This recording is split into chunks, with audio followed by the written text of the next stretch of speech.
Está começando pela TV Novo Tempo mais um programa Evidências, na busca por fatos que comprovem a veracidade histórica da Bíblia Sagrada. Geralmente os debates sobre Deus começam perguntando por sua existência. A Bíblia afirma que Deus existe. Ateus afirmam que ele não existe. Para os deístas, ele até existe, mas não está aqui. Para os agnósticos, é impossível ter qualquer certeza ou qualquer afirmação a esse respeito. Enfim, será que existe mesmo alguma divindade no céu? Há alguém lá em cima que nos criou e que se interessa por nós? Uma vez colocadas essas perguntas, os apologetas religiosos geralmente apresentam uma série de argumentos racionais para se supor a existência lógica de um ser ou de um princípio ao qual chamamos Deus.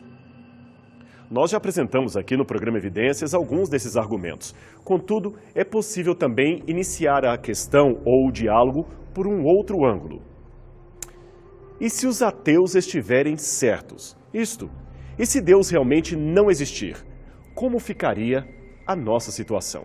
Em 1879, o escritor russo Fyodor Dostoiévski publicou uma das mais importantes obras da literatura mundial, Os Irmãos Karamazov. Em uma das passagens, o personagem Ivan Karamazov, um jovem intelectual atormentado pelo próprio conhecimento, propõe uma ideia de como seria o mundo se Deus não existisse e os homens não pudessem sonhar com a imortalidade. A sua primeira conclusão é bastante pessimista. Para começo de conversa, se Deus não existe, se a imortalidade ou a sua promessa é uma ilusão, conclui Ivan, então os princípios da religião deveriam ser desconsiderados. Os homens não sentiriam a mínima obrigação de amar o semelhante. Não haveria leis universais. Tudo seria relativo. Tudo seria permitido. Tudo seria um caos. Se Deus não existe, tudo é permitido. Esta é a frase-chave de Dostoiévski. Se Deus não existe, tudo é permitido. A menos, é claro, que se apresentem razões inquestionáveis para que não seja. E essas razões, meu amigo, simplesmente não existem. Esse mesmo raciocínio da inexistência de Deus equacionada à permissividade desenfreada dos homens aparece em diversos trechos do livro. Num deles, o pai de Ivan é morto por um filho que ele não tinha reconhecido, um bastardo chamado Smerdiakov. Numa conversa franca, Smerdiakov revela a Ivan o que o levou a matar o seu pai. Foi um texto que o próprio Ivan escrevera, afirmando que se Deus não existe, tudo é permitido. O argumento do assassino era de que, na ausência de um Deus legislador e criador, na ausência de um grande ser moral, um assassino não poderia ser visto como um degenerado, nem como um abominável assassino do próprio pai. Isto seria apenas uma convenção social. Não haveria nada na natureza ou na sociedade que pudesse afirmar inequivocamente que ele era mesmo um monstro. O próprio Ivan fica atormentado com a confissão do assassino, porque numa segunda parte do seu raciocínio, ele havia chegado à conclusão de que, se não existe Deus, a situação até é boa. Isto mesmo, uma conclusão que muitos ateus até hoje insistem em defender. A não existência de Deus é algo bom para a humanidade. Ivan teorizava, isto antes de ter o seu pai assassinado por seu meio-irmão, que quando a humanidade, sem exceção, houvesse renegado a Deus e caísse em si mesma, sem nenhum apelo ao transcendente, então esta mesma humanidade passaria a valorizar um outro Deus, que é o próprio homem, e isto seria muito bom, pois os homens se valorizariam mutuamente, deuses humanos valorizando deuses humanos. Os homens então se ajuntariam para tornar esta vida tudo o que ela pode oferecer. Afinal de contas, não existe vida por vir. Então entenderíamos que, por não haver céu, devemos construir o paraíso aqui mesmo na terra. Devemos agora aproveitar ao máximo a alegria e as felicidades deste mundo. É baseado neste raciocínio que Nietzsche vai posteriormente construir a sua filosofia da morte de Deus e o surgimento do super-homem. Nietzsche, diga-se de passagem, tornou-se um dos fãs da obra de Dostoiévski. E então, o que você acha? o que traria para a humanidade a ideia de que Deus não existe? Traria o caos ou o paraíso na Terra? Bem, para que não entendamos erroneamente o que Dostoiévski quis dizer, é importante observar três coisas. Primeiro, quem ele era enquanto autor e pensador. Segundo, qual o contexto histórico em que ele viveu. E terceiro, qual o contexto imediato das suas colocações, isto é, o que dizem os seus próprios escritos.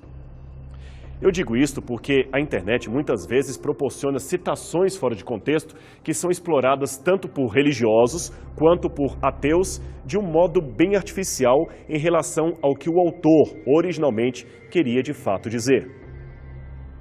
É difícil para alguns ateus admitirem uma admiração por algo escrito por alguém que cria piamente em Deus.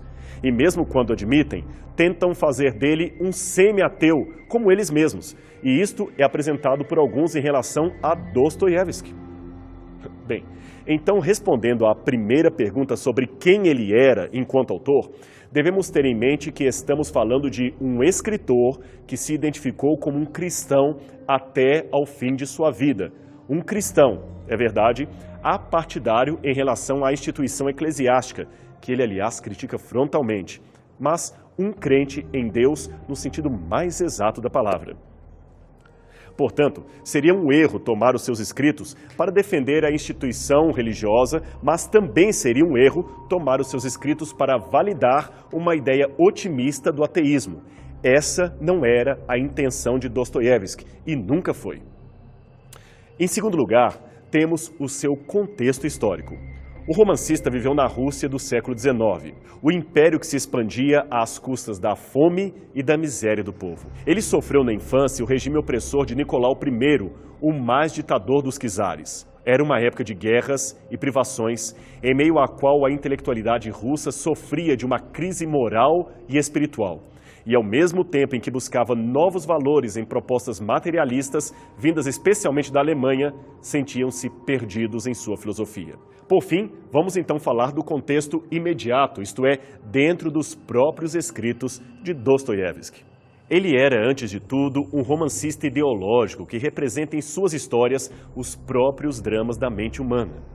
As ideias em Dostoiévski se transformam na parte essencial da personalidade dos personagens que ele cria em seus romances. Ele inventa situações e histórias em que ideias semelhantes aos padrões morais e sociais do seu tempo norteiam o comportamento desses personagens que ele cria. Noutras palavras, os personagens respondem às consequências de suas próprias crenças de acordo com aquilo que defendiam racionalmente. E isto acaba trazendo aos livros de Dostoiévski uma base bastante realista. São obras que realmente valem a pena ser lidas. Por volta de 1870, Dostoiévski se debruçou sobre o questionamento dos intelectuais russos a respeito do conceito de progresso e da existência de Deus. Ele os sacudiu severamente. Aliás, sacudiu tanto que a sua franqueza chegou a render-lhe um tempo na prisão. Mas vamos voltar ao conceito que já mencionamos anteriormente e que aparece diversas vezes em seus livros. Se Deus não existe, tudo é permitido. Veja, mesmo que ateus demonstrem respeito por Dostoiévski, afinal ninguém duvida de que se trata de uma tremenda obra, de um tremendo autor, muitos desses ateus deploram esse argumento, afirmando que agir moralmente bem não é algo que depende da crença religiosa. E isso está corretíssimo. Qualquer um que estudar filosofia moral e história saberá que acreditar doutrinariamente na existência de um Deus não torna a pessoa automaticamente melhor ou automaticamente boa. Aliás, se você pegar a Bíblia, a própria Bíblia, afirma em Tiago, capítulo 2, verso 19, que até os demônios creem em Deus e estremecem. E isto não faz do diabo um sujeito melhor. Aliás, por incrível que pareça, segundo a Bíblia, o diabo é crente e não ateu. Ele crê na existência de Deus. E não só crê, mas ele odeia Deus. Portanto, crer em Deus não significa deixar-se transformar por Deus. Isso sem contar que existem crenças e crenças. Existem deuses e deuses. Ora, não é um conjunto único de fé. Há várias formas de divindade e muitas não passam de reflexos ritualísticos da patologia humana. Uma crença pode, por exemplo, ensinar que é correto sacrificar crianças para aplacar a ira de uma divindade. Enfim, vamos ser bem honestos aqui. Você vai encontrar crentes que matam, ateus que matam. Vai encontrar crentes que roubam e ateus que roubam. Da mesma forma que encontramos alguém de mau caráter num grupo, encontramos também gente de mau caráter no outro. Do mesmo modo que encontramos Madre Teresa de Calcutá do lado da religião, encontramos Betinho do lado do ateísmo. Uma cristã, o outro ateu. Mas ambos preocupados com a fome e a miséria deste mundo. A pergunta que nos vem à tona é: se tudo é permitido, por que o ateísmo de Betinho não o estimulou a praticar a criminalidade? Veja, esta pergunta também poderia ser feita de outro modo. Por que a crença de alguns religiosos não os impede de praticar coisas abomináveis, contrárias à vontade de Deus? Essas duas perguntas que fazemos não oferecem respostas para a fonte inequívoca da moralidade, mas revelam que ela não está definitivamente na natureza humana. Ou seja, se existir um padrão moral de comportamento, ele não deve ser buscado dentro do ser humano, mas sim fora do ser humano. Ademais, o fato de religiosos cometerem severas crueldades, mesmo crendo em Deus, derruba aquela acusação comum de que crentes se preocupam em ser bons apenas por temerem castigos e almejarem recompensas celestiais. Ora, se isso fosse verdade, você não teria um crente sequer praticando impiedades. Nietzsche, por outro lado, fazia uma acusação diferente. No livro Assim Falava Zaratustra, ele diz que cristãos criam em Deus por ressentimento.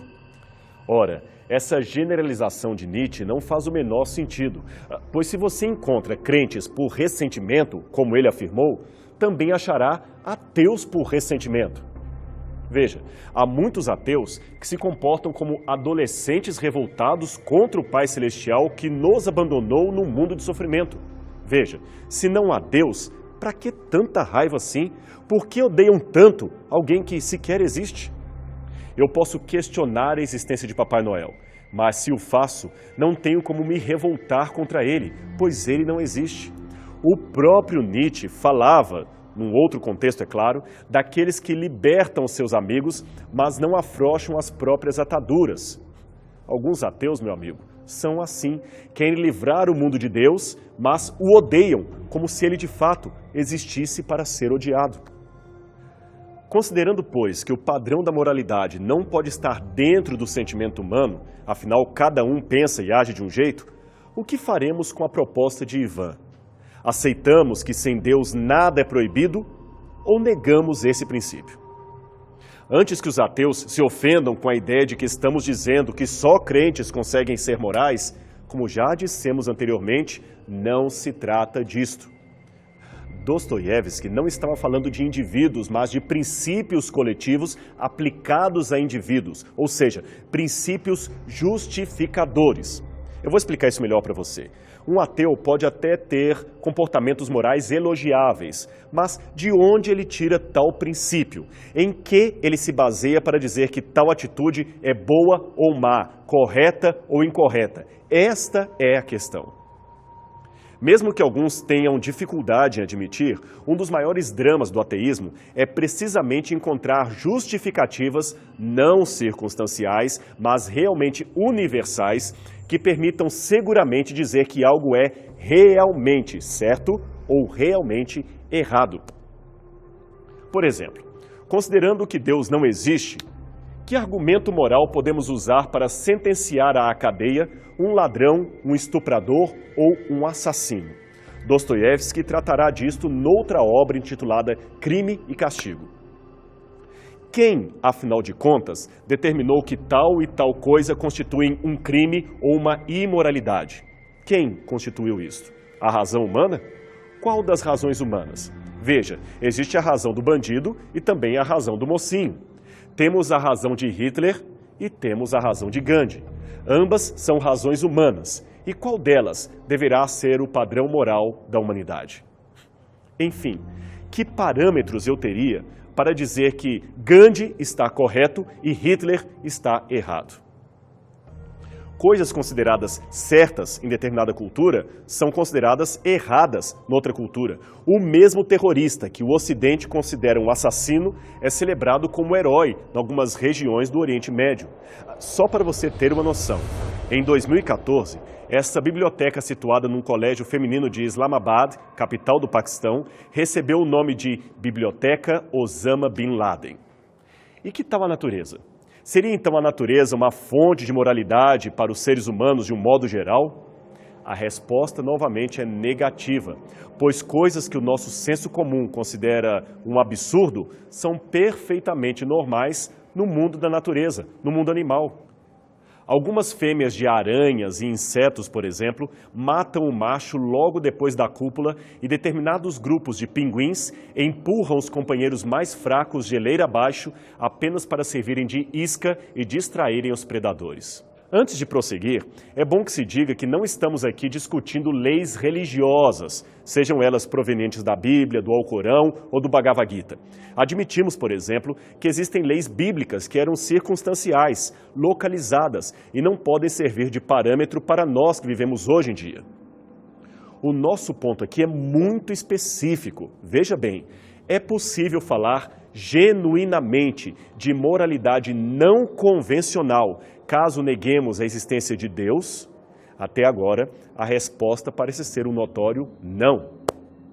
Perceba, pelas regras da evolução das espécies, baseada especialmente na competição e na sobrevivência do mais apto, o engano, o abandono de doentes e idosos e o egoísmo não poderiam ser considerados imorais, pois seriam apenas o comportamento natural das leis da sobrevivência. Que vença o melhor, que vença o mais apto. É isto que está na teoria da evolução. Quando um ateu age conforme a sua consciência, praticando o chamado bem, ele deve admitir que, na ausência de Deus, ele está apenas praticando um bem circunstancial, e não algo que possa, em essência, e não apenas em circunstância, ser chamado de bom, de certo, de elogiável. Tudo é relativo, tudo é questionável. Agora preste atenção no que eu vou compartilhar com você. Veja o que um certo militante do ateísmo escreveu na internet. Tudo é de fato permitido? Penso que não. A liberdade de matar pessoas acaba no direito que estas têm de continuar vivas. Numa perspectiva egoísta, isso pode parecer não fazer sentido, mas basta pensarmos em uma perspectiva mais ampla. Se todos matassem à vontade, as chances de sermos mortos aumentariam. Em última instância, não matar é a melhor maneira de não sermos mortos. As nossas limitações morais são reflexos da sociedade em que vivemos. Para os religiosos, a única fonte de moralidade vem de suas religiões. A educação permite que tenhamos contato com melhores explicações para diversas questões que a religião não responde satisfatoriamente, ao mesmo tempo que nos permite encontrar maneiras menos violentas de resolver conflitos que poderiam terminar criminosamente. Você prestou atenção? Vamos então agora com calma analisar passo a passo a argumentação do internauta ateu. Primeiro ele diz, penso que não. A liberdade de matar pessoas acaba no direito de que essas têm de continuar vivas. Mas deixe-me questionar, quem deu esse direito à vida? Sobre que autoridade ele se baseia? Lembre-se, a nossa tese é de que se não há Deus, todas as respostas são circunstanciais, nenhuma é realmente inequívoca. Penso que muitos ateus responderiam bem, quem dá o direito à vida é o Estado, a Constituição.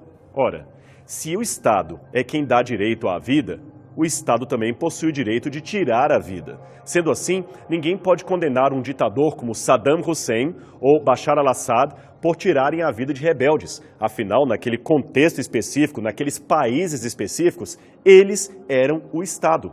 Portanto, dizer que é o Estado que nos dá o direito à vida, esse direito não é universal, é apenas circunstancial e questionável. Continuando a argumentação, ele também diz, se todos matassem à vontade, as chances de sermos mortos aumentariam. Em última instância, não matar é a melhor maneira de não sermos mortos. Bem, isso depende. Se um avião cai na floresta amazônica e só há comida para 1/3 dos sobreviventes, a morte da maioria aumentaria a chance dos demais ficarem vivos. Então, que código de ética eu aplicaria nessa situação? Dizem que no futuro não haverá água para toda a população humana. Se isso acontecer, que regra vamos aplicar de sobrevivência? Morrer para que outros possam viver ou matar para aumentar as nossas chances de sobrevida? Você percebeu? Neste esquema que ele propõe, não há espaço para o altruísmo.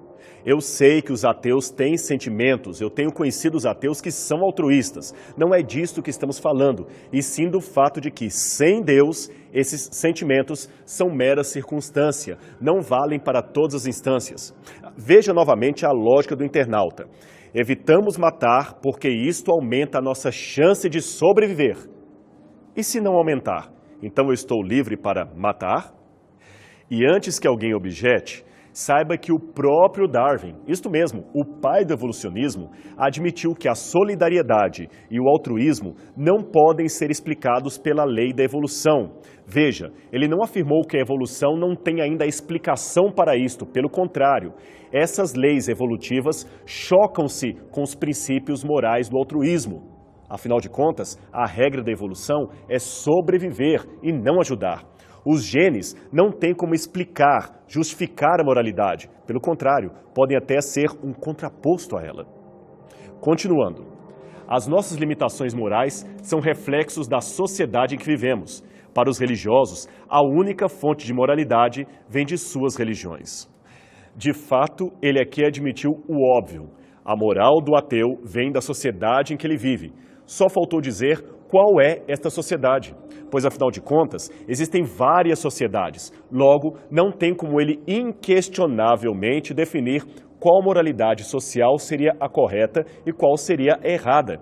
Ademais, se ele tiver um comportamento de incesto ou estupro porque vive numa sociedade que tolera, permite ou até sanciona aquilo, ninguém poderia dizer que ele estaria de fato errado. Ele agiria como a moralidade da sua sociedade. Ele também comete um erro ao dizer que religiosos veem apenas a religião como fonte da sua moralidade. Isto não é verdade. Existem muitas regras de moralidade que vêm da Constituição do país e, segundo a Bíblia, isto mesmo, segundo a Bíblia, devemos respeitar essas regras, a menos, é claro, que elas se choquem com as regras de Deus, pois a regra de Deus é eterna, é universal. Já a moral humana, ainda que eficiente e circunstancial, é localizada. Bem, vamos ao último ponto da sua argumentação. A educação permite que tenhamos contato com melhores explicações para as diversas questões que a religião não responde satisfatoriamente, ao mesmo tempo que nos permite encontrar maneiras menos violentas de resolver conflitos que poderiam terminar criminosamente. Ora, é claro que a educação exerce um papel importantíssimo na sociedade, mas, se isso fosse tudo, não teríamos jovens universitários praticando quebradeiras em protestos violentos, nem trotes igualmente violentos praticados contra calouros em diversas universidades do país. Só para você ter uma noção, a maior parte da cúpula do nazismo, isto mesmo, do nazismo, era formada por intelectuais formados nas maiores universidades da Alemanha. Educação é importante, mas educação sozinha não é tudo, meu amigo. Da universidade também saem muitos, não poucos, muitos monstros educados, poliglotas e até geniais. Não se deixe enganar, educação também não é sinônimo de moral. Certa vez, o apologista Ravi Zacarias estava realizando uma palestra numa universidade americana, quando uma jovem muito agressiva o interrompeu dizendo: "Não creio em Deus por causa das coisas ruins que acontecem nesse mundo. O fato de existirem coisas ruins são a maior prova que tenho de que Deus não existe." O doutor Zacarias ouviu calmamente o desabafo da jovem e replicou: "Pelo menos num ponto você e eu estamos de acordo. Existem coisas ruins. Mas como sei que algo é ruim? Certamente porque existe algo bom que eu posso usar por comparação, não é mesmo? Ora, se existe o bom e o ruim, então deve existir também um padrão, uma lei universal que determina o que é bom e o que é ruim. Mas para haver uma lei universal, é preciso que haja um legislador universal que eu chamo de Deus. Mas para você, esse legislador não existe. Logo, se não há legislador, não existe lei, nem mesmo padrão de certo e errado. Então o seu ponto inicial fica sem sentido. Como você sabe que o mal é realmente mal? Você entendeu o raciocínio? Agora, alguém pode perguntar, sem Deus, é possível praticar o bem? Sim, é possível. O adestramento social pode proporcionar isto. Mas somente com Deus, esse bem passa a possuir um significado. Somente com Deus, esse bem se torna algo mais do que mera convenção social. Somente com Deus, esse bem, ainda que nos traga prejuízos momentâneos, continua válido mesmo que estamos contra a maioria, pois estaremos cumprindo a vontade do Pai. E deixe-me dizer algo para você. Ao contrário do que pensam alguns amigos ateus a quem eu respeito, deixe-me dizer que não é o medo nem a recompensa que me leva a obedecer o Pai. Isto pode até ser verdade em muitos casos, como por exemplo naqueles que adoram ídolos, mas não serve para todos. Para milhões e milhões de pessoas, é o amor a Deus e ao próximo que os leva a agirem como agem. Um amor que nem a natureza, nem a razão humana, muito menos a convenção social, consegue explicar. Amar a Deus sobre todas as coisas e ao próximo como a mim mesmo, ainda que esse próximo seja o meu inimigo. Esta é a causa, a razão e a fonte por excelência da minha moralidade, da nossa moralidade. Sem o amor de Deus, nenhuma justificativa ética seria um fator universal. Amar a Deus e ao semelhante, este é o princípio, o resto é comentário. O nosso programa vai ficando por aqui. A semana que vem não perca mais uma conversa sobre Deus aqui na TV Novo Tempo, o seu canal da esperança. Até lá!